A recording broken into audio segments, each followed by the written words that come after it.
Dimulai Pak ya. Bismillahirrahmanirrahim. Assalamualaikum warahmatullahi wabarakatuh. Innal hamdalillah nahmaduhu wa nasta'inuhu wa nastaghfiruh wa na'udzu billahi min shururi anfusina wa sayyiati a'malina. Man yahdihillahu fala mudilla lahu wa man yudlil fala hadiya lahu. Asyhadu an la ilaha illallah wahdahu la syarika lahu wa asyhadu anna Muhammadan 'abduhu wa rasuluh. Qala Allah Ta'ala fi kitabihil karim, ya ayyuhalladzina amanu taqullaha haqqa tuqatih wa la tamutunna illa wa antum muslimun. Ya ayyuhan nasu taqu rabbakum alladzi khalaqakum min nafsin wahidah wa khalaqa minha zawjaha wa batha minhuma rijalan katsiran wa nisaa'a wattaqullaha alladzi tasaaluna bihi wal arham innallaha kana 'alaikum raqiba. يا أيها الذين آمنوا اتقوا الله وقولوا قولا سديدا يصلح لكم أعمالكم ويغفر لكم ذنوبكم ومن يطع الله ورسوله فقد فاز فوزا عظيما. أما بعد فإن أصدق الحديث كتاب الله وخير الهدي هدي نبينا محمد صلى الله عليه وسلم وشر الأمور محدثاتها فإن كل محدثة بدعة وكل بدعة ضلالة وكل ضلالة في النار. Ma'asyiral muslimin wal muslimat rahimani wa rahimakumullah. Alhamdulillah, pada kesempatan yang mulia ini kita bisa dipertemukan kembali oleh Allah untuk kita bisa bersama-sama menambah pengetahuan agama kita yang mulia. Semoga Allah Subhanahu wa taala menjadikan kita semuanya sebagai golongan hamba-hamba Allah yang disabdakan oleh Nabi sallallahu alaihi wasallam, man yuridillahu bihi khairan yufaqihu fid din. Barang siapa yang Allah taala kehendaki dia mendapatkan kebaikan yang banyak fid dunya wal akhirah, di dunia maupun di akhirat, maka kelak Allah Subhanahu wa taala akan jadikan dia paham terhadap urusan agamanya, dan tidak akan seorang hamba itu sampai pada pemahaman agama yang luas dan baik kecuali dia harus menempuh sebabnya. Selain dia berdoa memohon kepada Allah tambahan ilmu dan pemahaman, maka yang kedua adalah hendaklah dia talabul ilmi. Ya, karena Nabi SAW mengatakan innamal ilmu bitta'allum, sesungguhnya ilmu itu bisa diraih dengan mempelajarinya. Nah, kita lanjutkan kembali pembacaan kitab Nubdhatun fil Aqidatil Islamiyah karya Syekh Al-Alamah Muhammad bin Shalih Al-Utsaimin rahimahullahu taala.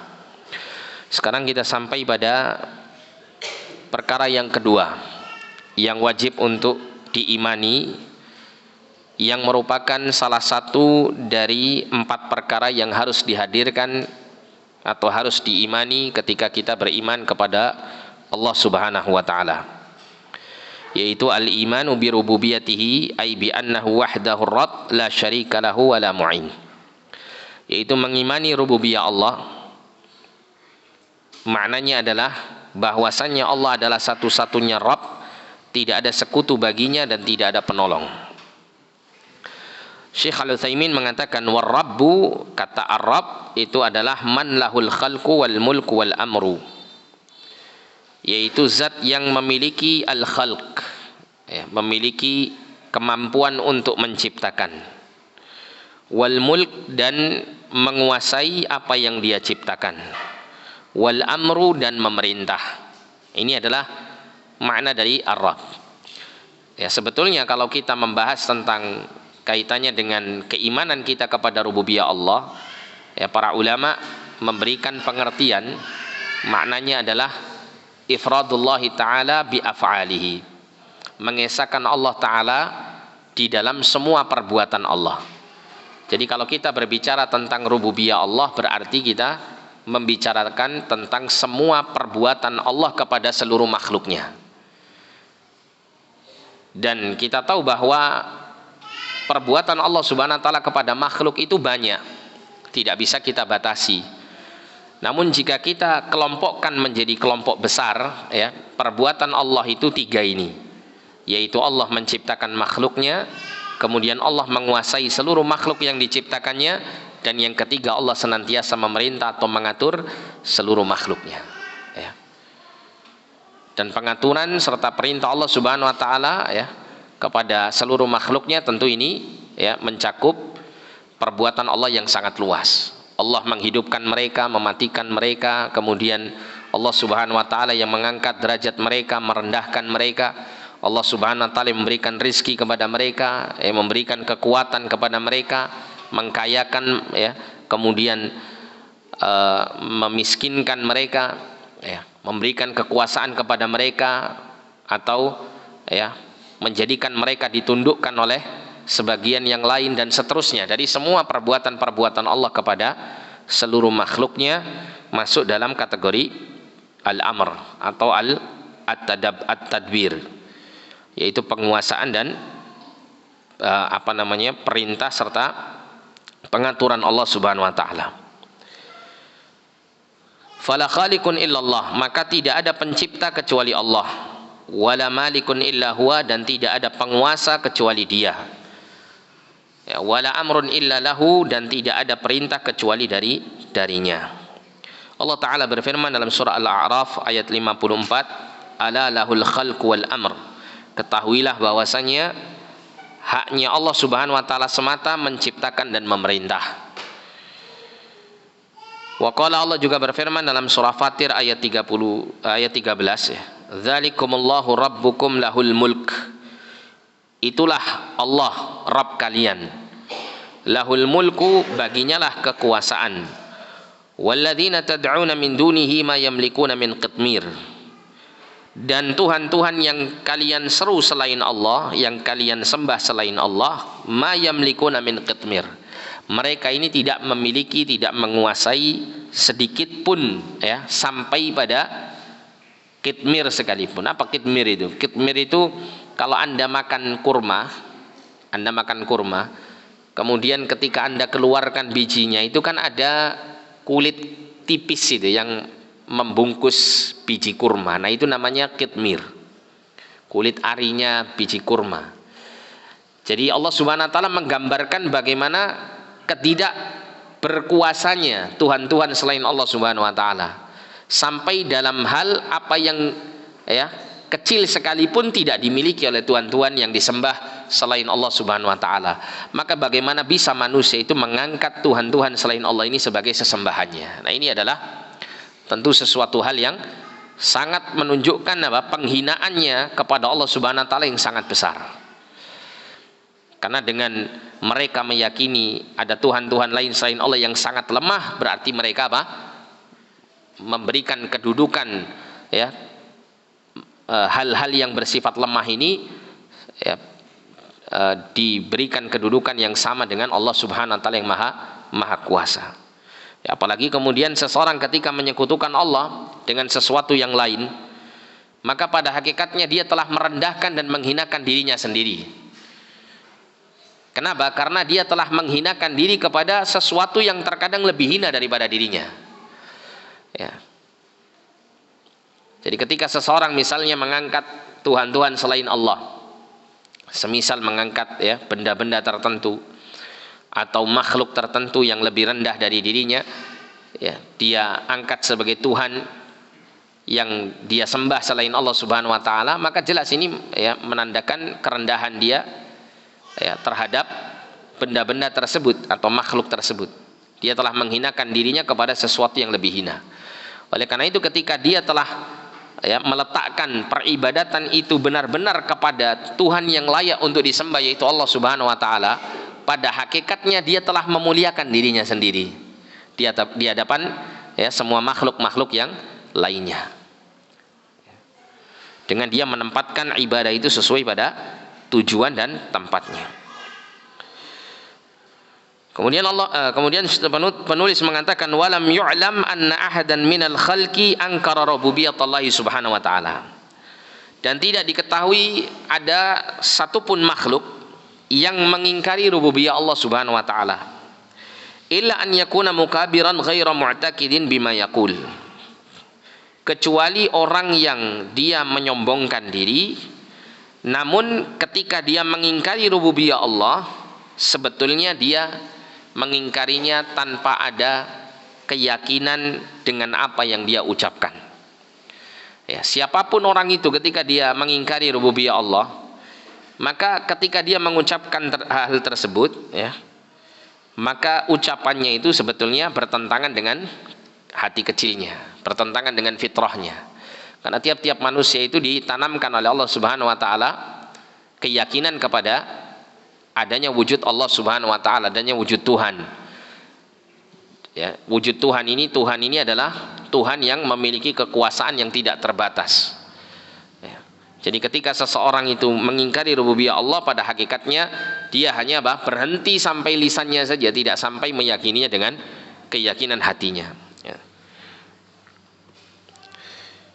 Kama hasala min Fir'aun, sebagaimana apa yang dilakukan oleh Fir'aun ketika dia mengatakan kepada kaumnya dalam surat An-Nazi'at ayat 24, Allah mengatakan, Fir'aun mengatakan, ana rabbukumul a'la, aku adalah Tuhan kalian yang maha tinggi. Nah, ucapan Fir'aun ini ucapan yang hanya didasari oleh kesombongan saja. Tapi hati kecilnya Fir'aun mesti mengingkari apa yang dia ucapkan, ya. Dia mesti akan menganggap dirinya bukan Tuhan, ya, bukan Tuhan yang layak, ya, menjadi Tuhan yang sebenar-benarnya. Oleh karena itu, ya, nanti disebutkan di sini satu ayat yang menunjukkan bagaimana ungkapan Fir'aun ini tidak didasari oleh keyakinan yang penuh bahwa dirinya adalah memang layak menjadi Tuhan seluruh rakyatnya. Ya. Disebutkan juga di sini dalam surat Al-Qasas ayat 38, Allah Subhanahu wa taala berfirman mengabadikan perkataan Fir'aun yang ingkar ini.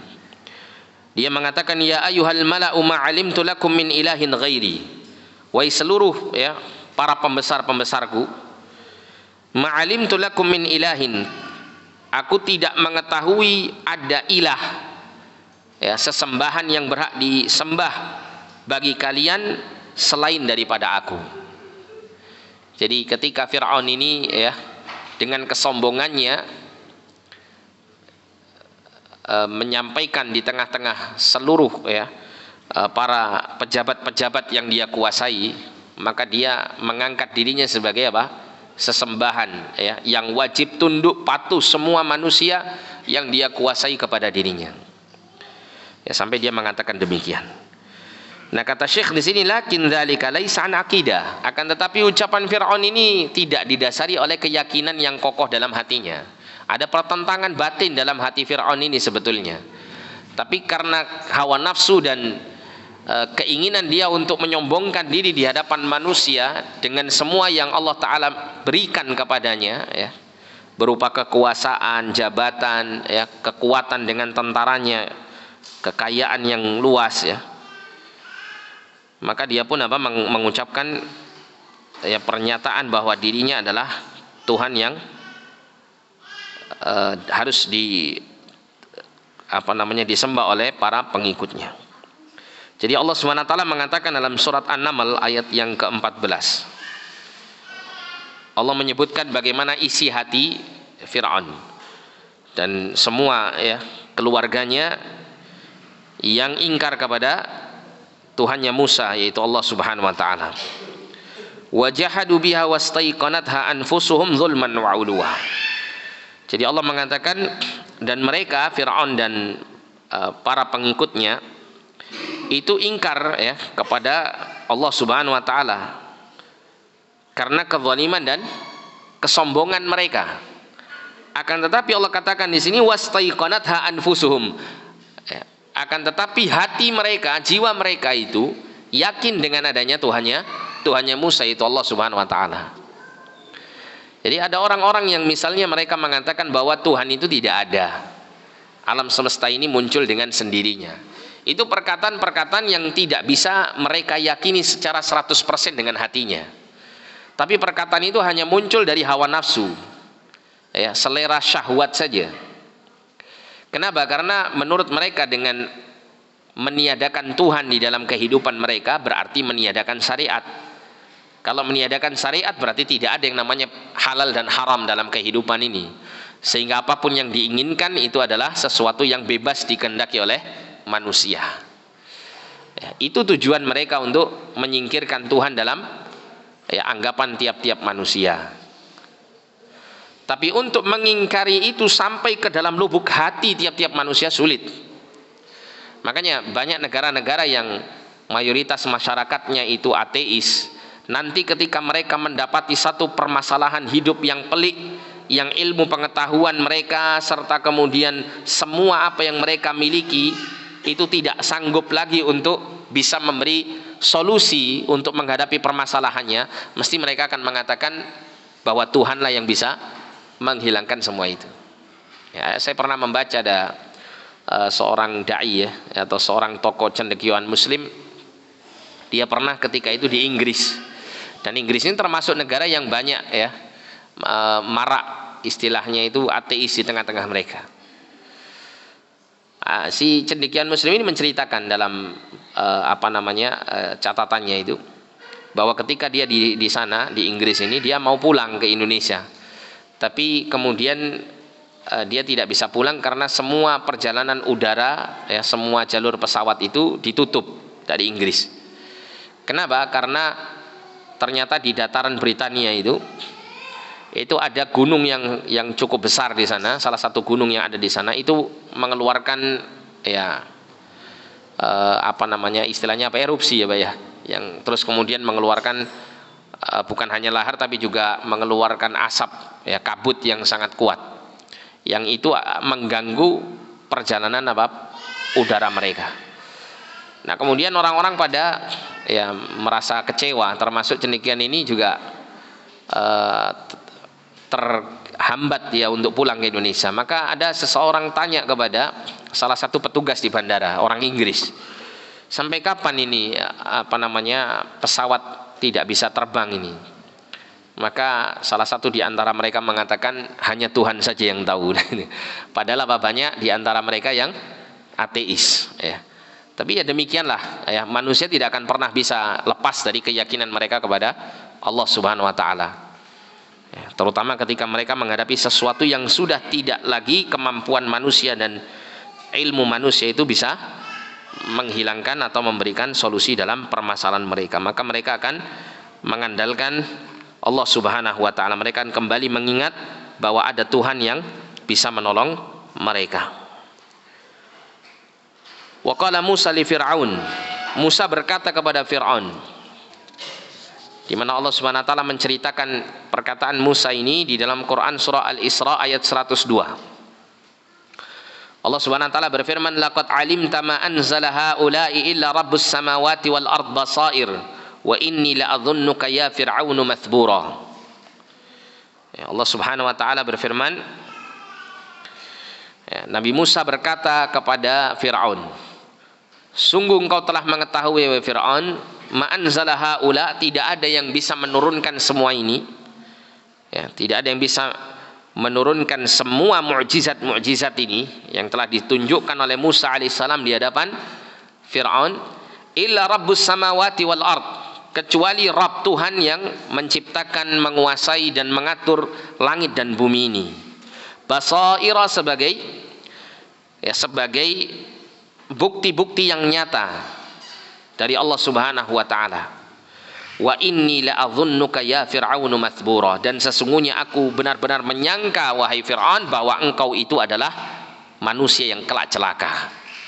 Jadi Musa alaihissalam mengatakan, laqad alimta, sungguh wahai Fir'aun kau sudah tahu. Ini menunjukkan bahwasanya Fir'aun faham ya dengan adanya Tuhan yang hak, yaitu Allah Subhanahu wa taala. Ya, tapi karena Fir'aun ini sombong dan tidak ingin dia ya jatuh terhina di hadapan Musa alaihissalam,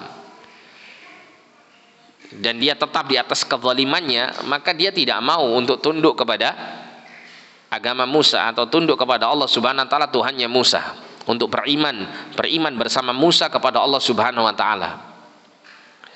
Oleh karena itu pada saat mau mati ya, ketika tenggelam itu kan, baru kemudian Fir'aun mengucapkan keimanannya. Akan tetapi keadaan yang seperti ini sudah tidak lagi berguna untuk dia beriman, karena Nabi SAW mengatakan bahwa innallaha yaqbalu taubata ma lam yugharghir, atau kama qala sallallahu, sesungguhnya Allah itu menerima taubat seorang hamba itu selama nyawanya belum sampai di kerongkongan. Sedangkan keadaan Fir'aun pada saat itu sudah sampai di keadaan yang seperti ini, maka jelas keimanannya tidak akan berguna untuknya.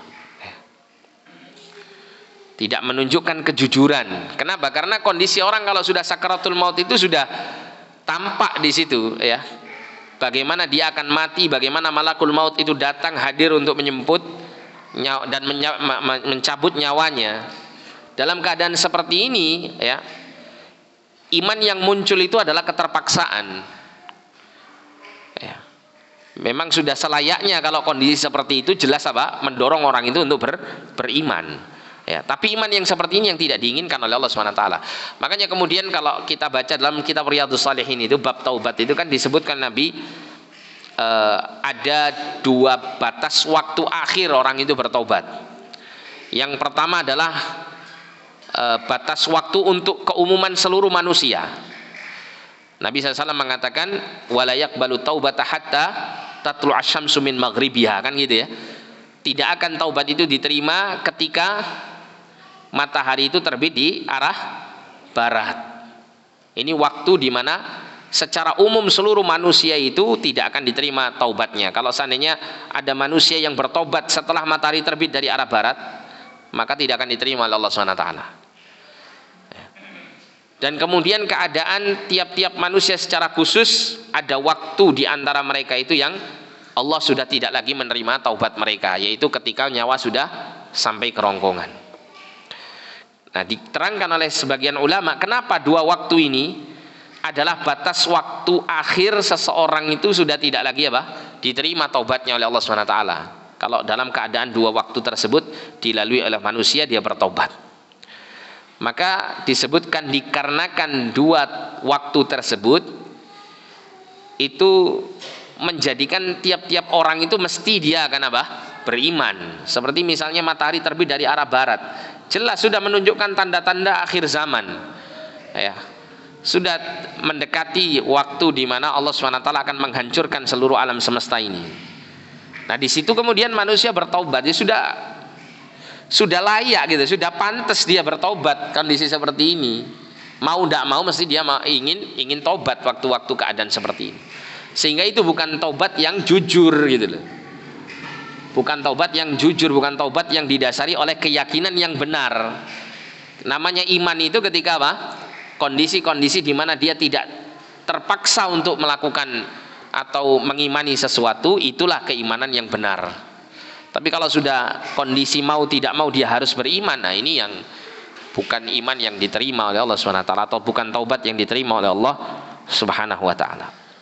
Nah, ini menunjukkan bagaimana Fir'aun itu tidak mengingkari adanya Allah Subhanahu wa taala dengan hatinya, meskipun dia ingkari dengan lisannya. Karena tiap-tiap manusia tidak akan sanggup untuk mengingkari fitrah yang Allah taala berikan kepada mereka, bahwa Allah Subhanahu wa taala itu adalah Tuhan yang esa, ya. Ada wujudnya, dan kemudian Allah itu menciptakan mereka, menguasai mereka dan mengatur mereka. Walihada kana al-musyrikuna yuqirruna bi rububiyyatillahi ta'ala ma'a isyrakihim bi fil uluhiyah. Oleh karena inilah orang-orang musyrik di masa Rasulullah SAW, mereka mengakui, ya, menetapkan adanya rububiyah Allah Ta'ala. Mereka yakin bahwa Allah itulah Tuhan yang menciptakan mereka, yang kemudian menguasai mereka, mengatur segala urusan mereka. Mereka yakin dengan ini. Namun bersamaan dengan itu mereka menyekutukan Allah di dalam uluhiyahnya, di dalam apa? Peribadatan mereka kepada Allah Subhanahu wa taala. Ya, dikatakan di sini dalam surah Al-Mu'minun ayat 84 sampai 89. Allah Subhanahu wa taala berfirman, "Qul limanil ardu wa man fiha in kuntum ta'lamun." Katakanlah, milik siapakah bumi dan segala apa yang ada di dalamnya, in kuntum ta'lamun, jika kalian mengetahuinya. Maka mereka akan mengatakan sayaquluna lillah, mereka akan mengatakan lillah, semuanya milik Allah. Qul afala tadhakkarun, katakan Nabi Muhammad kepada mereka, afala tadhakkarun, apakah kalian tidak, ya, mengingat Allah, kalian tidak mengingat Allah Subhanahu wa taala sebagai Tuhan yang layak disembah. Qul man rabbus samawati sab'i wa rabbul arsyil azim, katakan Muhammad kepada orang-orang musyrikin, siapakah Rabb langit yang 7 dan Rabb arsy yang agung. Sayaquluna lillah, mereka akan mengatakan lillah, Allah subhanahu wa ta'ala. Qul afala tattaqun, katakan kepada mereka wahai Muhammad, afala tattaqun, kenapa kalian tidak bertakwa? Maksudnya bertakwa di sini adalah mengesahkan Allah dalam beribadah. Qul man biyadihi malakutu kulli syai'in wa huwa yujiru wa la yujaru alaihi in kuntum ta'lamun. Sayaquluna lillah qul fa anna tusharun. Katakan wahai Muhammad, man biyadihi, ya, siapakah yang di tangannya itu ada kekuasaan atas segala sesuatu, sedang dia itu yujiru, ya, melindungi, wala yujaru alaihi, dan tidak ada yang bisa melindungi apabila Allah subhanahu wa ta'ala memberikan azab kepada makhluknya. Maka in kuntum ta'lamun, jika kalian mengetahui, sayaquluna lillah, mereka akan mengatakan, ya, itu semuanya adalah Allah subhanahu wa ta'ala yang memilikinya. Qul fa anna tusharun, katakan wahai Muhammad kepada mereka, fa anna tusharun, maka bagaimana kalian bisa dilalaikan dari beribadah kepada Allah subhanahu wa ta'ala. Ya, jadi orang-orang musyrikin jahiliyah dulu bukan orang yang nggak kenal sama Allah, kenal sekali dengan Allah subhanahu wa ta'ala. Ya. Mereka yakin bahwa Allah yang menciptakan mereka, mengatur, menguasai, ya, keadaan mereka, Allah subhanahu wa ta'ala. Mereka yakin itu, ya. Akan tetapi keyakinan mereka itu tidak mendorong mereka untuk beribadah hanya kepada Allah, ya. Yang menunjukkan bahwasanya orang-orang musyrikin pada saat itu tetap di atas fitrah meyakini rububiyah Allah, meskipun fitrah dia seharusnya beribadah kepada Allah, ini yang mereka rusak, ya, ini yang mereka rusak. Kemudian dalam surah Az-Zukhruf ayat 9 Allah mengatakan, wala in sa'altahum man khalaqas samawati wal arda la yaqulunna khalaqahunnal azizul alim. Ya, dan ketika engkau bertanya kepada mereka wahai Muhammad, man khalaqas samawati wal ard, siapa yang telah menciptakan langit dan bumi, maka mereka benar-benar akan mengatakan khalaqahunnal azizul alim, Allah lah yang telah menciptakannya, ya, al azizul alim, yang maha perkasa lagi maha mengetahui. Demikian pula dalam surat yang sama, surat Az-Zukhruf ayat 87 Allah mengatakan, wala in sa'altahum man khalaqahum la yaqulunna Allah fa anna yufakun. Dan kalau kau bertanya kepada mereka orang-orang musyrikin wahai Muhammad, siapa yang telah menciptakan mereka, menciptakan diri mereka sendiri, maka mereka benar-benar akan menjawab, Allah yang menciptakan kami. Fa anna yufakun, maka sampaikan wahai Muhammad, fa anna yufakun, bagaimana bisa mereka ini dipalingkan dari mengesahkan Allah dalam beribadah. Inilah pengakuan yang dikokohkan oleh Al-Quranul Karim, apa yang dimunculkan dari lisan orang-orang musyrikin yang mengungkapkan atas keyakinan mereka kepada rububiyah Allah subhanahu wa ta'ala. Namun rububiyah Allah subhanahu wa ta'ala yang mereka yakini ternyata tidak membuat mereka terdorong untuk mengesahkan Allah dalam uluhiyahnya, ya. Sehingga Nabi SAW menyerukan kalimat la ilaha illallah. Nabi tidak menyerukan kalimat la rabba illallah, tidak. Nabi tidak mengucapkan kalimat tidak ada Tuhan yang mencipta, mengatur dan menguasai kecuali Allah, tidak ada. Kalimat ini tidak disebutkan oleh Nabi SAW kepada seluruh orang-orang musyrikin pada saat itu. Tapi yang diserukan oleh Nabi SAW, la ilaha illallah, tidak ada Tuhan yang berhak disembah dengan sebenarnya selain Allah. Makanya kemudian mereka mengatakan, aja'alal alihata ilahan wahida inna hadzal syai'un ujab. Apakah Muhammad itu ingin menjadikan Tuhan yang kita sembah, yang sekian banyaknya Tuhan ini, hanya menjadi satu Tuhan, yaitu Allah SWT yang disembah? Ini sesuatu yang aneh, kata mereka. Kenapa dikatakan aneh? Karena menyelisih tradisi mereka, menyelisih kebiasaan mereka dalam menyembah Tuhan-Tuhan yang banyak. Nah, sehingga mereka kemudian menyatakan demikian. Kemudian wa amrullahi subhanahu syamilun lil amril kauni wasyar'i. Adapun perintah Allah subhanahu wa ta'ala itu bersifat menyeluruh, ya, berkaitan dengan perintah yang bersifat kauni dan bersifat syar'i. Bersifat kauni itu maksudnya apa? Allah Subhanahu wa taala itu memerintah kepada seluruh makhluk yang mana perintahnya itu pasti terjadi. Pasti terjadi. Tidak ada yang keluar dari apa? Apa yang Allah kehendaki dan Allah perintahkan, Allah tetapkan untuk mereka. Terutama yang bersifat apa? Kauni. Kauni itu sesuatu yang erat kaitannya dengan kehidupan kita, ya, yang terjadi.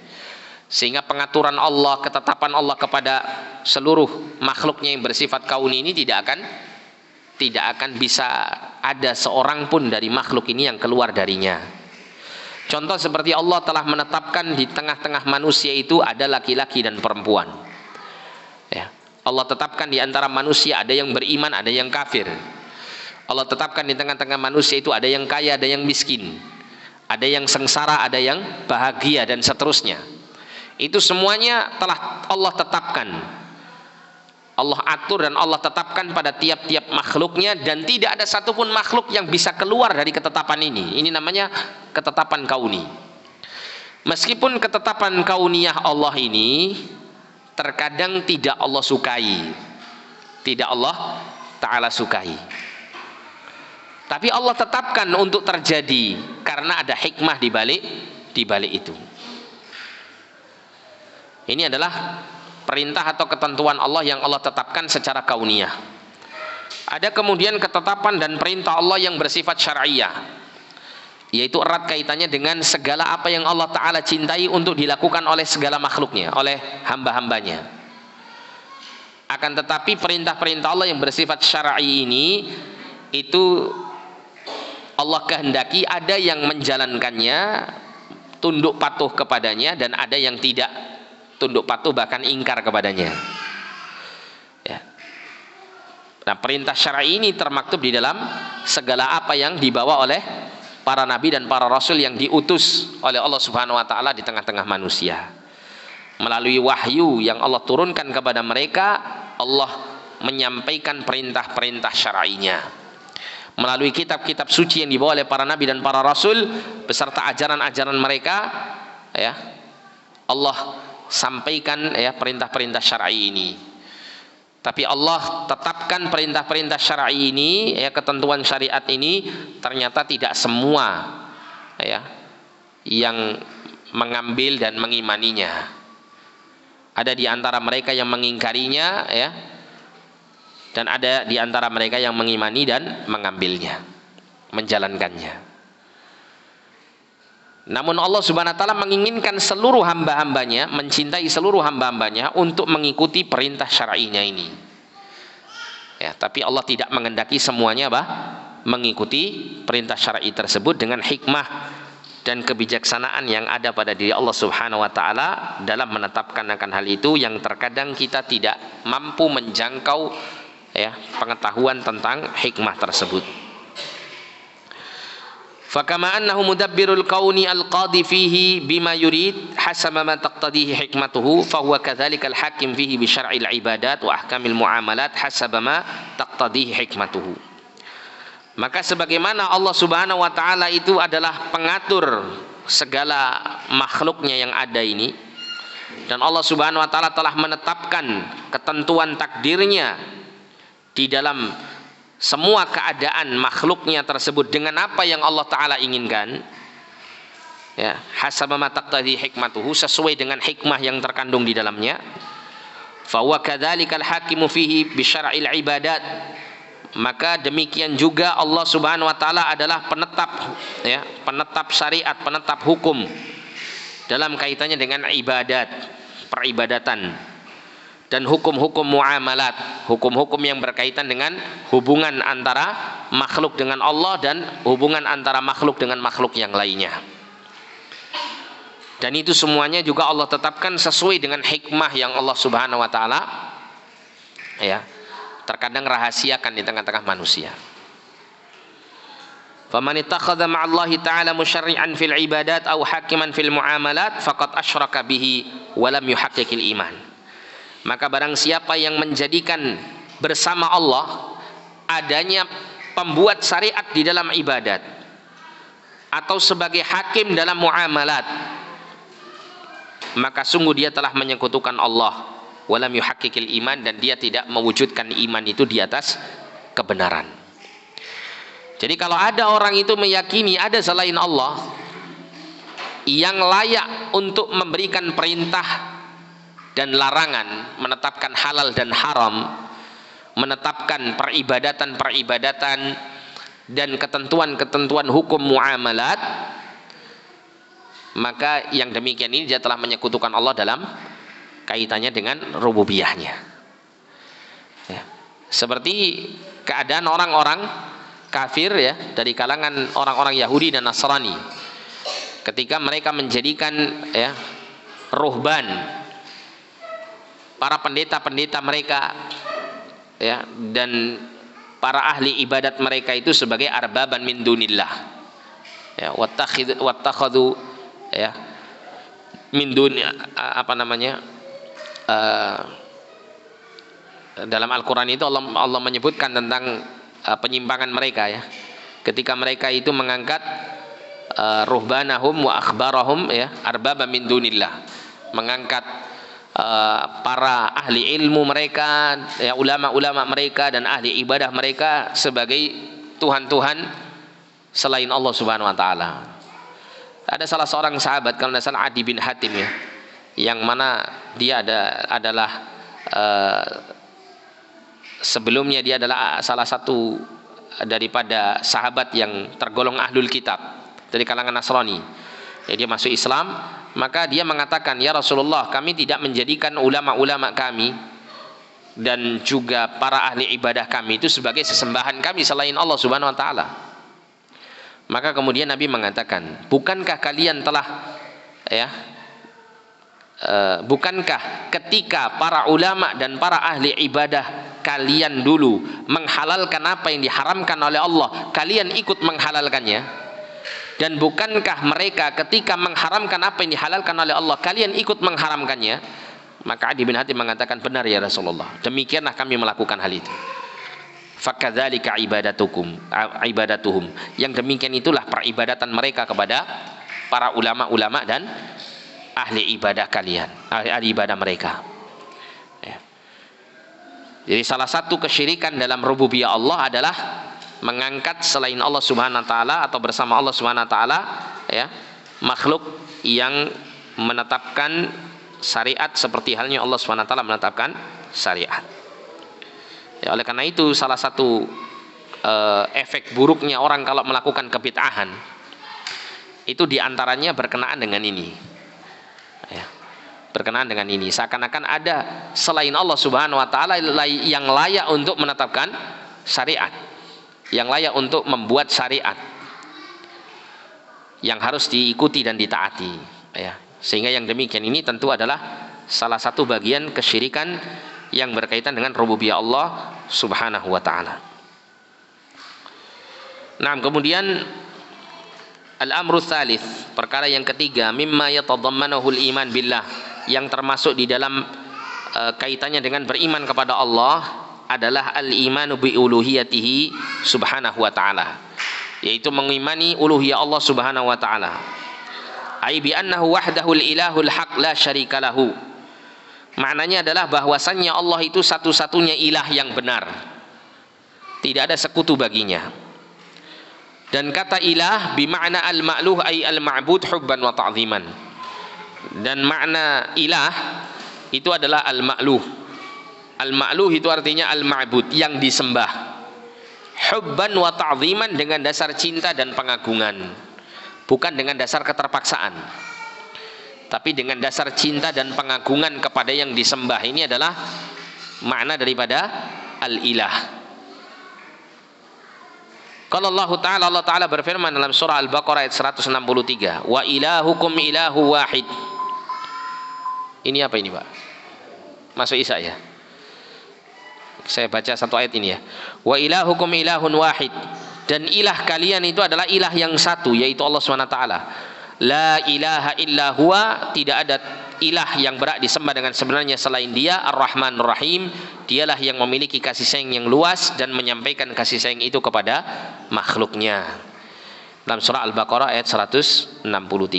Ini salah satu dalil ya yang menunjukkan bahwa Allah Subhanahu wa taala adalah esa di dalam uluhiyahnya. Ya, silakan azan dulu. Kita kemudian lanjutkan sedikit.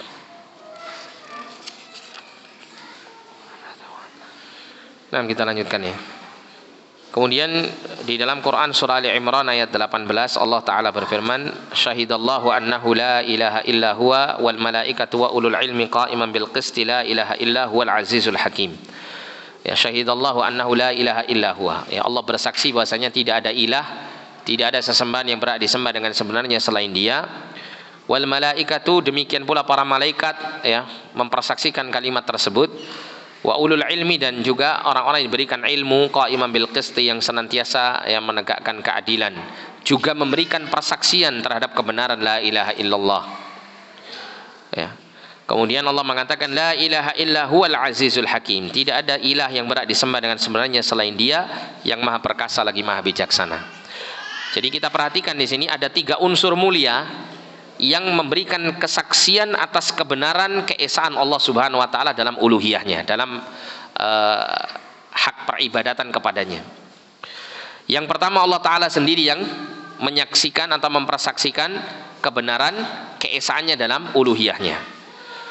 Kemudian yang kedua adalah makhluk Allah yang mulia, yaitu para malaikat, yang mana mereka adalah makhluk yang dekat dengan Allah Subhanahu wa taala. Ya, mereka ya bersaksi bahwasanya Allah lah satu-satunya Tuhan yang berhak dan pantas untuk diibadahi dengan sebenarnya. Kemudian yang ketiga adalah makhluk yang paling mulia dari tengah-tengah manusia, makhluk paling mulia di atas muka bumi, yaitu orang-orang yang diberikan ilmu. Siapa mereka yang diberikan ilmu? Yang paling tinggi, yang paling mulia para nabi dan para rasul. Kemudian orang-orang yang di bawah mereka dari para ulama. Ya, mereka memberikan persaksian atas kebenaran kalimat la ilaha illallah. Ya. Sehingga menunjukkan bahwasanya keesaan Allah Subhanahu wa taala terutama dalam persembahan ibadah makhluk kepadanya ini adalah benar-benar hak ya, sesuatu yang paling mulia di atas semua perkara-perkara yang lainnya. Ya, bahkan juga Allah Subhanahu wa taala menjadikan seluruh makhluk ini dengan tujuan untuk beribadah kepada Allah. Ya, sebagaimana Allah mengatakan wa ma khalaqtul jinna wal insa illa liya'buduni. Dan tidaklah aku telah ciptakan jin dan manusia kecuali agar mereka semuanya beribadah hanya kepadaku. Kemudian wa kullu man ittakhadha ilahan ma'allah, dan tiap-tiap siapa saja yang menjadikan ilah sesembahan bersama Allah, yu'bad min dunihi, disembah sesembahan itu ya dari selain Allah Subhanahu wa taala, fa uluhiyatuhu batilatun, maka penyembahannya kepada sesembahan selain Allah tersebut adalah sesembahan yang batil. Ya, sesembahan yang batil. Allah taala berfirman dalam surah Al-Hajj ayat 62, "Dzalika bi anna Allaha huwal haq wa anna ma yad'una min dunihi huwal batil wa anna Allaha huwal aliyyul kabir." Itulah ya Allah, dialah yang hak, dialah yang benar untuk disembah oleh seluruh makhluknya, dan bahwasannya apa yang mereka seru selain Allah, yang mereka sembah selain Allah adalah yang batil, dan bahwasannya Allah dialah Tuhan yang maha tinggi lagi maha besar.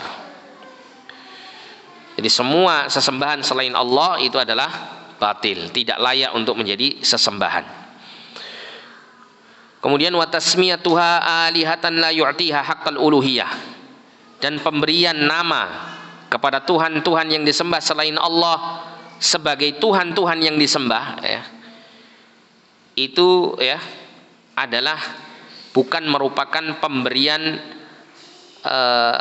yang layak untuk mereka ya, dan tidak menjadikan mereka itu berhak untuk mendapat peribadatan makhluk kepadanya, sebagaimana Allah Ta'ala berfirman tentang nama-nama sesembahan yang disembah selain oleh orang-orang musyrikin, yaitu nama Al-Lata, Al-Uzza, Manat itu ya. Jadi Al-Lata di antara pendapat sebagian ulama, Al-Lata, Lata di sini itu adalah mustaq min ilah. Jadi pecahan kata dari kata ilah yang artinya Tuhan yang disembah. Tapi Al-Lata ini dibentuk dengan bentuk muannats. Al-Uzza itu juga diambil dari nama Allah Subhanahu wa taala Al-Aziz. Al-Uzza itu bentuk muannats. Kemudian Manat ini diambil dari nama Allah Al-Mannan. Manat ini pun juga bentuk muannats. Ya, karena menurut mereka ya sesembahan mereka bernama Lata, Uzza, Manat itu adalah masih keluarganya Allah, tapi dari kalangan apa? Perempuan. Itu. Ada yang mengatakan ya mereka ini turunan anak-anak putrinya Allah Subhanahu wa taala. Dinamakan apa? Dengan nama-nama muannats, dengan nama-nama yang feminim gitu ya, dengan bentuk feminim. Nah, nama-nama yang terkesan memberikan hak-hak uluhiyah kepada sesembahan selain Allah ini tidak menjadikan kemudian mereka memiliki hak sebenarnya untuk disembah. Ya. Karena itu sekedar penamaan yang tidak ada keterangan yang nyata dari Allah Subhanahu wa taala bahwa mereka memang layak untuk disembah selain Allah Subhanahu wa taala. Ya, dikatakan dalam surah An-Najm ayat 23, in hiya illa asma'un samaitumuha antum wa aba'ukum ma anzalallahu biha min sultan. Tidaklah nama-nama yang kau sebutkan itu wahai orang-orang musyrikin sebagai Tuhan-Tuhan selain Allah, kecuali itu semuanya hanyalah nama-nama yang kalian namakan ya.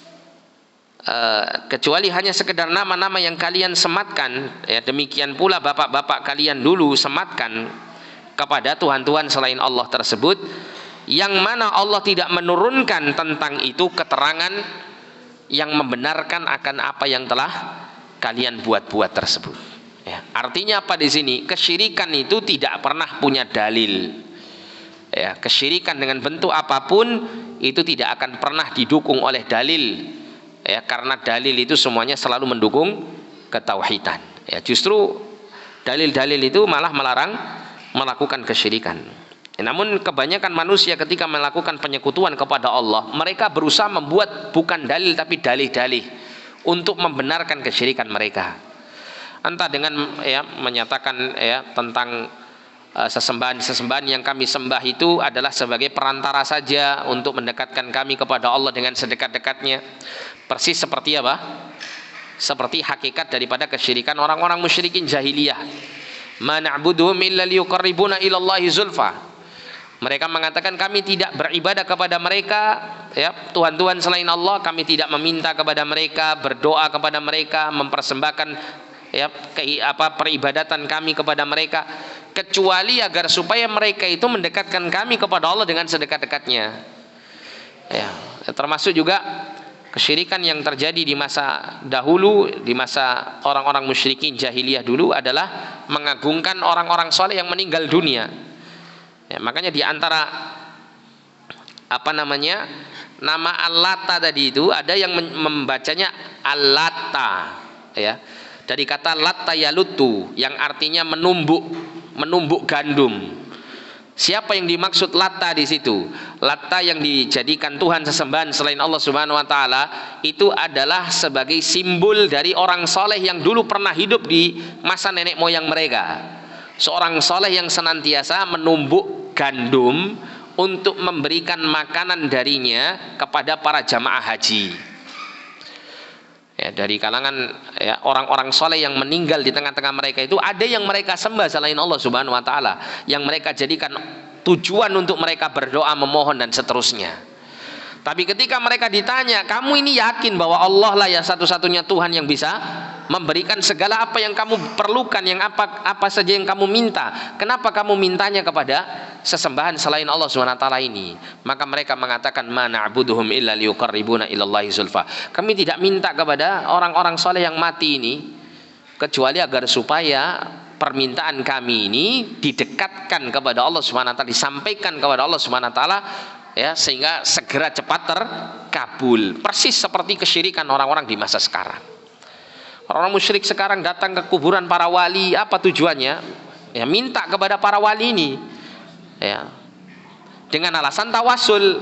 Ketika ditanya, kenapa kamu kok minta kepada mbah wali ini? Iya, Ya, bukan saya yakin bahwa wali ini yang mengabulkan permintaan saya, enggak. Allah yang memberikan permintaan saya, tapi melalui Mbah Wali. Nah gitu loh.